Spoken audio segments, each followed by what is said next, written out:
You're listening to the Vibrant Vision Podcast, a podcast designed to help you get clarity, increase your confidence, and cultivate the most important connections so you can have the impact you were created to make. I'm your host, Amanda Kerrigan. Now let's get to making that vibrant vision a reality. Hello and welcome to episode 5 of the Vibrant Vision Podcast. And this is part 2 of our series on visioning. So part 1, we discussed how to prepare for a vibrant vision session, how to set it up, how to make sure that you have a successful vibrant vision session. So if you haven't done so already, I just invite you to hit pause on this episode, go back, listen to that episode, and then come back and join me. I promise you it's going to make everything in this episode a lot more valuable, and you're going to get way more out of your visioning session if you go back and listen to that episode. So if you've already listened to that episode, let's jump right in to our second episode on creating a vibrant vision.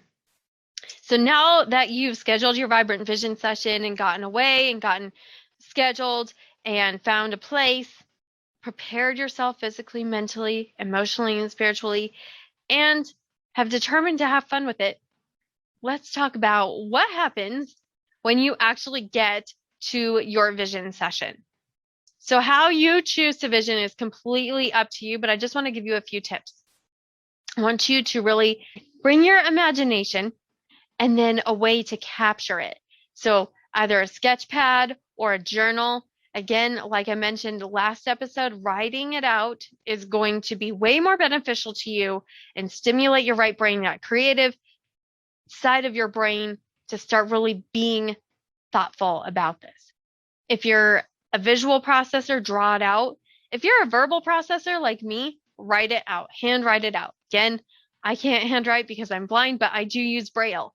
Intentionally, I use Braille in these sessions because I know that it stimulates my right brain. It really gets me thinking more creatively.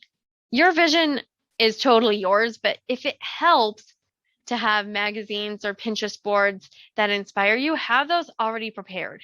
And then I encourage you, stay off of social media otherwise. Like block those apps on your phone, block them on your laptop, whatever you need to do to make sure that you don't have social media up, except for what you're using, is something that I would really encourage you to do, because it's so easy to get caught in the compare snare or to find yourself drifting into somebody else's vision rather than setting your own.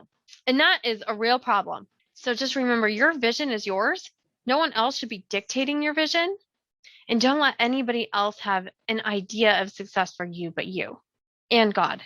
So, for example, having a beach house sounds lovely, but it's not my vision. Like, I have no reason to have a beach house other than it sounds awesome. So think specifically about your dreams, your aspirations for each of the 10 areas of a vibrant vision. And again, we talked about these in episode 2, but I'm just going to recap them really quickly for you because you're going to need to set vision in all 10 of these areas. And if you want, you can grab our worksheet that we have available for you. It's at vibrantvision.coach/0005. If you want, you can grab our free vision guide. It's at vibrantvision.coach/005. And again, that will be in the show notes, so you don't have to write that down. And you don't have to write down the 10 areas and the questions that I'm going to share with you. You can just go ahead and go grab that and use it during your vision session. So I want you to really consider these areas. So a quick reminder about what those areas are, and then we'll get into the 5 questions that you need to ask. Number 1 is spiritual, physical health, emotional and mental health, work life, family, friends and social life, recreation and relaxation, your lifestyle, your degree of busyness, personal development, and then your financial. So let's dive into the questions that you need to ask about each of these areas to create a vibrant vision. So first, we have to reflect on the past. I know it's not the sexiest part of setting a vision, but it is crucial. It's foundational. To having a successful future, you have to be able to say, okay, I have closed the door on my past and I'm moving forward. So The question, and we've already touched on this if you listen to episode 3, but the question is this. In the past year, what happened, both good and bad, in this area of my life? It's important to celebrate our success and acknowledge our disappointments because it'll allow you to move forward with confidence. It also allows you to recognize where you might have gotten a little bit off track or what might have distracted you. And that way you don't make the same mistakes again. So that's why this question is so crucial, because it provides an opportunity for you to solidify learning so that you don't have to go through it again. So question 2 is kind of a morbid question, but it's one that's extremely necessary. And that is, if you had 1 year to live, what would you do in each of these areas of your life? What would you do with your physical health? What would you do with your emotional health? What would you do with your family? What would you do differently? Because I am in my mid-30s and it feels like I have forever, right? But I know people who have died in their mid-30s and their early 40s, and I'm like, oh my gosh, if I had 1 year to live, what would it be like? What would happen? What would I do differently? This question really helps you cut through the noise and determine what is really important to you. One of my favorite quotes is often attributed to Mark Twain, but it's actually from an author named H. Jackson Brown, and his mom, Sarah, said this to him. 20 years from now, you will be more disappointed by the things that you did not do than by the ones you did do. So throw off the bowlines, sail away from the safe harbor, catch the trade winds in your sails, explore, dream, discover. So how will you explore, dream, and discover? What things do you not want to be disappointed by in 1 year or 20 years that you didn't do? Be bold and think about this, because this is one of the critical aspects of your vision. Another way of asking this question that really hit home for one of my clients the other day is, what if you didn't do it this year would really be disappointing this time next year if you didn't achieve that goal? So question 3, what does success look like in this season of your life? A couple of episodes ago, we talked about right now goals versus right goals, and we have different seasons in our lives.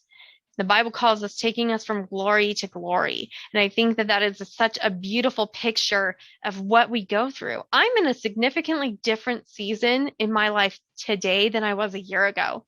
I recently moved to Colorado to be closer to my family. And so my vision for my family, what it means to be close to my family, has shifted from 2 one-week vacations a year to every other weekend or every few weekends. And how does it look like to have day-to-day interaction with my family or weekly interaction with my family? Because it's a little bit different than living far away. And it's a lot more spontaneous and less limited. And success in my career has also changed, including this podcast, because what success looks like in my coaching business and in my career with the federal government looks a lot different than it did a year ago. So just know that if you've entered a new season, your vision might be shifting, it might be changing, and your vision of what success looks like might be changing as well. So just embrace that. So write out or draw a picture of what success means right now. Question 4 is often a question that we coaches love to ask, and it's this. What would you do if you knew you couldn't fail and you had unlimited resources? So what would you do if you had unlimited time or unlimited money? What would you do if you weren't afraid? This is a no excuses kind of question, really. I mean, and that was something that somebody spoke over me 3 years ago, is that you will be somebody who helps people let go of excuses. And so right now, I really want to help you let go of whatever it is that is keeping you small and holding you back. What would you do if failure was not even an option? You have the capacity to achieve your vibrant vision, and that starts with some crazy dreaming. This is where the Pinterest boards and the magazines can really serve as an inspiration. But again, I caution you, don't let them dictate your vision. Let them be the inspiration for your vision. And make sure that what is pictured on your Pinterest board or in the magazines is actually what you really want. And the third question is, what is your big why? In each area of your life, why are you pursuing this vision? What will achieving this vision give you? What will it give your family? What will it give the people that you're called to serve in your career? One of my favorite quotes, again, is from Michael Hyatt's book, Best Year Ever. And it is, people lose their way when they lose their why. So really connect into that why. Why is it so important that you have this crazy dream, that you're building bold dreams, that you're building success, that you're deciding that if this was the last year of your life, that you would be doing something amazing when you got called home? After you answer these questions, it's really important for you to write out a brief vision for each area of your life. So, for example, my health vision, I am completely pain-free. I work out 5 times weekly, incorporating a healthy mix of cardio, strength training, and balance work like yoga. I am full of energy and feel confident in my own skin. I have completely reversed my autoimmune condition and am symptom-free. I eat healthy meals and am not addicted to sugar. I can tell you right now, you guys, I'm still on the way to that vision because I still have a sugar addiction issue. I still have not put my autoimmune condition in remission. That's a big dream.